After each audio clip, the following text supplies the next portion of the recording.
Hello. হ্যাঁ hello, কিলে phone দিছ? কাবিনেট টেলাই নেই আজি তো 15 দিনও যায় হারানো হিয়াতে কাবিনেট টেলাই না ফোন দিছ আমি তোমার কাছে চলে যাবো।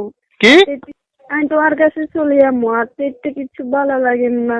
তো বালা লাগেন না চলি আইবা কথা কথা তো জাটকি মারছো যে তোমার ঘর করতে না তোমার সংসার করতে না বাপের বাড়ি জামু গই তোমার বাপের বাড়ি ফাওয়ার দেখো ক্ষমতা দেখো অন কিল্লা হেঁটে বালা লাগেন না তোমার কাছে চলে আজি তো 15 দিনও যায় না সালিশানা তো তোমার 1 মাস সময় দিছে ডিসিশন লইবার আগে তোর মা তো আর ফোন দি কজে কাবিনেট টেয়ারেডে দেখতাম আগামী বৈঠক আল্লাহ বলি আর হুমকিদের দমকিদের আমি তো সেখানে নিজে তুমি কিছু কইনু, সেখানে মনে তুমি কইনু, যেদিন আর মার কারণে কইছি।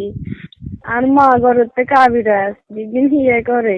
তোর মার কথা ধরি না সংসার করতে আনো আর ভাত খাইতে আনো হেগেন কই গেছো আরে সালিশানে কই গেছো না বৈঠক হয়েছে বৈঠকে তো তুই তোর বক্তব্য লইছে তুই নিজের মুখে কইছো না যে আয় ভাত খাইতে আনো আজ আমুক আয় ঠেকতে আনো কইছো না কইছো নে কইছি তো, আমি তো নিজে তুমি কইনু, আমি তো হিয়ার কারণে কইছি। হিয়ে কইছে তুই থাকিচ্ছে হাতের কাছে, হাতের ভাত খাইচ্ছে আসলে হাতের হিতে তুন। কিল্লাই তোর আরেক বেটার কাছে বিয়ে দিব কইলো না আতুন বালা বেটার কাছে বিয়ে দিব কইছে আতুন লই যে আরেক বেটার কাছে বিয়ে দিব সাসিন্দি বালা বেটাতে বিয়ে দিব তোরা কইলো না অন কিল্লা তো অন কিল্লা আবার হ্যাঁ আমি তো কইনু, আমি তো মনে তুমি কইনু কিন্তু তোমারে। আমি তো এদিন আর মনের বিরুদ্ধে কইছি, আর মা হিগে দিছে হিল্লাই। তো তোর মার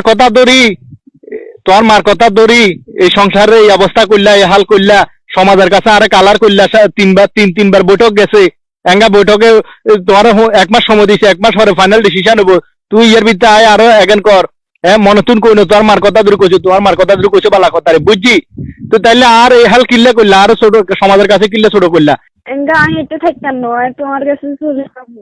আই আর বাপ মার গো আসল উদ্দেশ্য বুঝছি। তোর বাপ মার উদ্দেশ্য কি তোমার তো ক্যাবিনেটে এগুলো আনি ওই আমরা করেছি না দিয়ে হারিয়েটা খোলাইতে না আরেকজনের। তোমার ক্যাবিনেটে এগুলো আনি কিনবো বলে। আমার বাদ বাঙ্গাই লই যাই কাবিনেটে এমন দিব যে হাড়ি টাকা কিনবো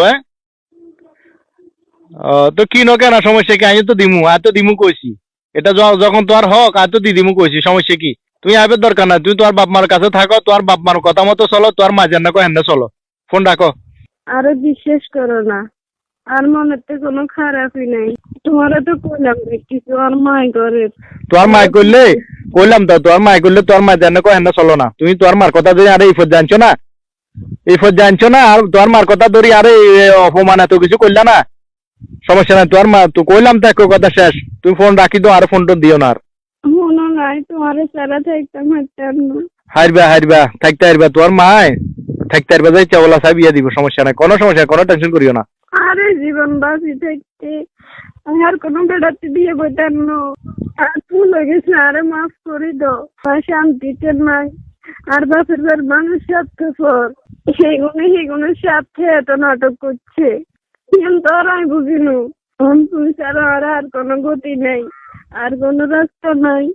তুমি আর বাপের বাড়িতে লই যাও আর কোনো বৈঠকের দরকার নাই। আমি তোমার কাছে চলি আমি মাফ করে দিবি ঠিক আছে দোষ হগলে করে ঠিক আছে মাফ চাইলে আল্লাহর কাছেও মাফ হয় কিন্তু আজও যেহেতু সারাসারিও ন তোমারও সময় দিছে 1 মাস এটাও ঠিক আছে আমি তাও মানি লইছি তুই আজ আর হরতুন যদি তোর বাপ মার কথা মতো চলো তাহলে আর সংসার আইও না আজ যদি কো যে না সংসার আয় তোর মাথা চুল হাঁকালে বা সারা জীবন আর সংসারে কাটালেবা মৃত্যুর আগ পর্যন্ত আর সংসারে থাকবা এই ওয়াদা যদি দিতে হারো তাহলে আর কাছে আইতে হারো আর নইলে আইও না। শুনো আয় তোমার কথা মতো চলমু দুজনে কবা হ্যান্নে চলমু আর কেউর কথা ধরতেন না। আয় আর বাসের বের কথা শুনতেন নু আর এই বাকি জীবন আমি তোমার সংসারে কাটালামু। জামার ভাই তুই কইয়ে থাকি দিন কাটালেও একজন নারীর সম্মান আছে, একজন নারীর সার্থক। আর বাসের বেট মাসে গুছতে খাইলে সেই নারীর কোনো দাম নাই, 2 পয়সারও দাম নাই। আর সম্মান তোমার কাছে, তোমার সংসারে, তোমার ভাই। আচ্ছা ঠিক আছে তাইলে ভুল স্বীকার করছো কোনো সমস্যা নাই সংসার ভাঙ্গ না মসজিদ ভাঙ্গ সমান কথা ওই বিবেচনায় আমি তোমার সমস্ত দোষ সমস্ত ভুল আমি ক্ষমা করে দিছি মাফ করে দিছি ঠিক আছে ওই আর বাপ মারা হারামো আর বাপ মারলো একটু সুন্দর মতো চলিয়ে এবার ঠিক আছে নে ঠিক আছে।